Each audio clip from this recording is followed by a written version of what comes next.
فريم ديسكفولد، معناها السقالات الهيكلية والسقالات الإطارية بتاعت الإطار، اسمها أركو، اسم الشركة. كلها اتكلمنا فيه وهنتكلم فيه، وحاجات اللي فيها الترجمة دي هنقولها.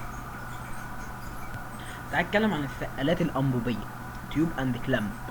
هي عبارة عن مواسير وكليبسات. هناك كليبسات ثابتة زاوية 90 درجة لتثبيت العوارض، هناك كليبسات متحركة لتثبيت الدعامات. تصنع هذه السقالات من مواسير نيمبوسا، لا تحتاج إلى فتيل، حيث يمكن الضبط الأفقي للعوارض عن طريق الكليبسات. تمام كده، تمام جدا. اتكلمنا عن السقالات الأنبوبية تيوب أند كلامب، تستخدم في الأماكن التي يصعب استخدام السقالات الإطارية. تمام، بها بسبب وجود العوائق. تستخدم في الأماكن الغير مستطيلية الشكل، تحتاج لوقت أطول وخبرة أكتر لتركيبها. تستخدم بكثرة في المواقع الصناعية ومصافي البترول. دي مصافي البترول. اتكلمنا عن السقالات الحديثة لاسم الشركة SGB.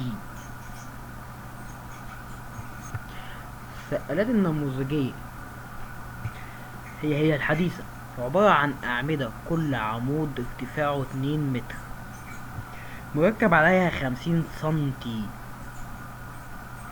كل 50 سنتي اللي هي بتاعت نص الكوباية تحت قبلك ثابت، ونص الكوباية فوق متحرك.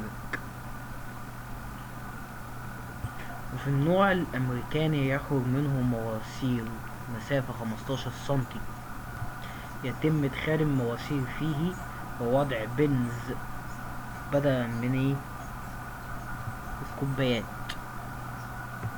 ويكون التوزيع على ارتفاع 100